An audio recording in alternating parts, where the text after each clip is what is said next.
everyone. This morning, I want to talk about the Enneagram Type 4s, the romantics.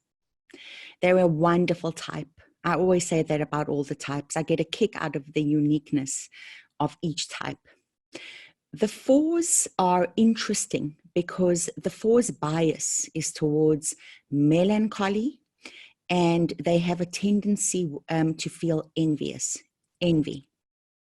It's the prototype in all of us that has a tendency toward feeling inadequate and suffering. The 4s often feel like, I'm not good enough. I lack something which I lost as a child, and I'm going to spend my time trying to find the lost piece of myself somewhere or through somebody. They can get lost a lot in the story, the distant past, or the idealized future. You often just want to say to a 4, stop right there. What's wrong with you that you think there's something so wrong with you?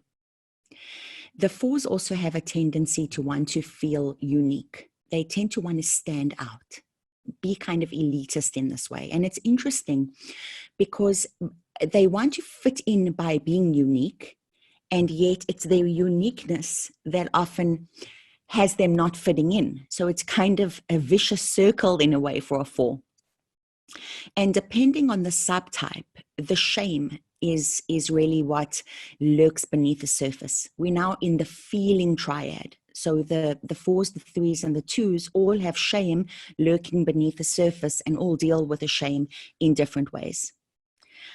Whenever I'm with a 4, when they suddenly hear that they're a 4 and they actually can look and own their envy, and they can look and they can own their tendency towards melancholy, it really does change their life, because they can actually separate themselves from that story and see how they are creating the suffering often for themselves. Melancholy is not depression. So if you love a 4, you have to recognize that the 4s enjoy the melancholy. It's like enjoying the feeling of being sad. And this manifests in 3 different ways depending on the subtype. What else did I want to say about the 4s in general? They are the most empathic on the whole Enneagram spectrum. 4s can detect bullshit a mile away. It's one of the things I absolutely love about them. And they are often the most brilliant therapists and the most real friends. And there's even a term in the Jewish tradition called sitting Shiva. When somebody passes away in your family, the 4 will be the person to come and sit Shiva with you, to come and be there in your darkest hour. 4s are not afraid of dark emotions. In fact, they cannot stand phoniness. They don't like to remain on the surface. 4s detest that. They like the depth. They like the brutal honesty. They like getting to the bottom, the depths of your feelings. And they're often the most creative musicians and artists. An example of a 4 is Van Gogh. I often think to myself that Freddie Mercury is also a 4, and Prince. You can see the way they dress, that need to be unique, the way they could sing, and the depth of their feeling when they sang. You could always notice a 4. There's something different about them. They like to feel different and unique. A 4 has to see how they're motivated by the shame and that they are addicted to suffering in some way. And depending on the subtype, we'll talk about that next. So we'll move now on to the self-preservation 4. This is about survival always. And the word here is tenacity. These 4s are long-suffering. They suffer in silence. Unlike the other 4s, they don't admit to their suffering. But it's the same desperate need for recognition that all the 4s have, except that the self-preservation 4 won't admit it. And they will just work so hard. And yet deep inside of them, they just long to be recognized for their efforts and their hard work. They need to admit that they are needing this recognition and admit that they are sometimes suffering in silence for no apparent reason, open up about their true feelings. This really shifts things for these long-suffering fours. They're tenacious people. They try extremely hard, and they can even look a lot like a type 1, also very hardworking, but the 1 does not have the emotional range of a type 4, not at all. Type 4s have got an emotional range almost like no other. The social 4, the word here is shame. These people are the most honest about their suffering. They almost use suffering as a form of seduction, victimhood. Life is so hard. I've been through so much. It's so difficult for me. My childhood was so abusive. And that's how they kind of get the recognition that they so long for. They talk about their story a lot. Sometimes you have to help the 4 break that spell. Enough. Suffering is something that all of us at times have to go through, but the 4 tends to really think about it a lot and go on and on about it. They have to break that spell when they start to awaken. There will always be a 4, and if you love a 4, please understand their tendency towards melancholy is part of what makes them a 4. If you love a 4, you have to really accept that about them, because it is in a way what creates that creativity. It's why there are these incredible musicians, poets, and artists in the world. They tap into something that's very deep. 4s are deep people, and extremely authentic in that way. So what the social 4 does is really seduce via suffering. They are still competitive, but not as competitive as the sexual 4, where we'll go to next. They just really get lost in the story of their suffering.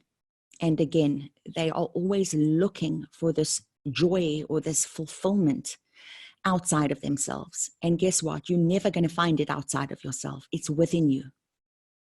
4s have to find the place within them that's still, and create the equanimity, which is the opposite, the virtue they have to cultivate. As envy for a 4 is the deadly sin, equanimity is how they find their peace.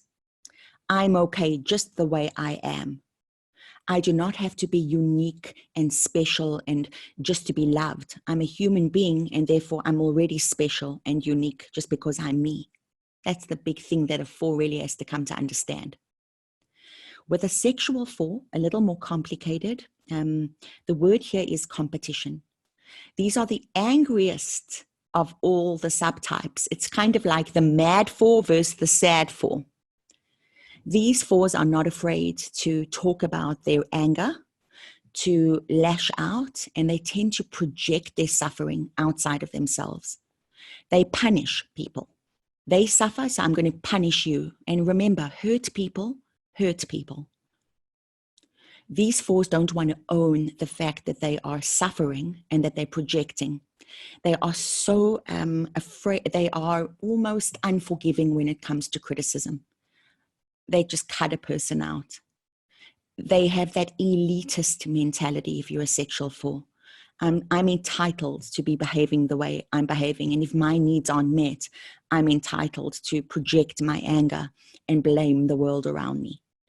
This is the hardest type to kind of snap out of that trance, because they don't want to admit to their own envy and their own suffering, and they are constantly projecting it outward.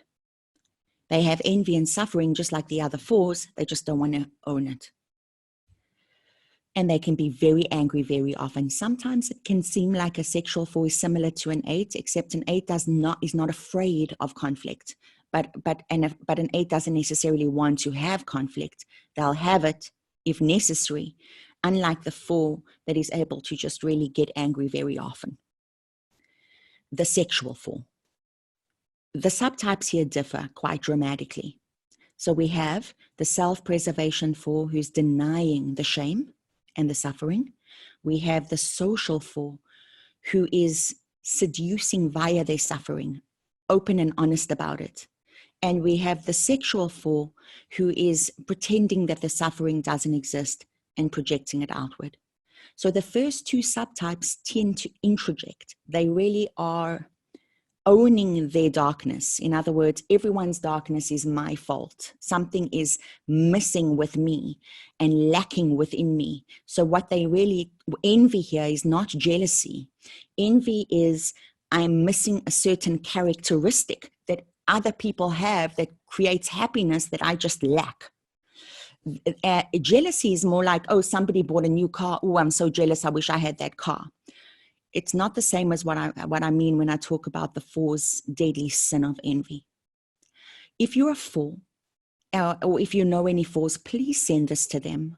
The 4s can get stuck in their suffering and not recognize what's really motivating this. And yet once they start reading about it and discovering it, they really do come to a place of equanimity, and they can awaken to the fact that they are just right just the way they are. And it's beautiful to see when this happens with a 4. Again, I get such a kick out of the uniqueness of each type. I always say we all have our cross to bear, and we all have our work to do. And it must be difficult being a 4. I remember when I went through my pain and suffering, and as an 8, my vulnerability was so locked in my shadow that it was beyond me to imagine self-loathing and suffering and guilt and toxic shame. When I could own those things, I became very compassionate to the suffering of a 4. They tend to really feel this on a day-to-day basis. And that must be very difficult to do. I admire them for their long suffering. I really do. Anyway, I love you guys very much. Please send this on to any 4s. Please, would you like and subscribe to this channel if you haven't already. Plus, my book, Intimacy with the Infinite, is out. I would really appreciate it.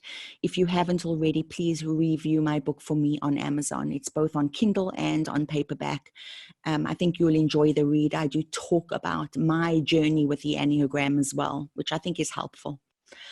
Okay, so thank you, everybody. I love you all. Have the most wonderful day. And the next type we'll be doing is the Enneagram Type 3. Thank you very much. Bye-bye.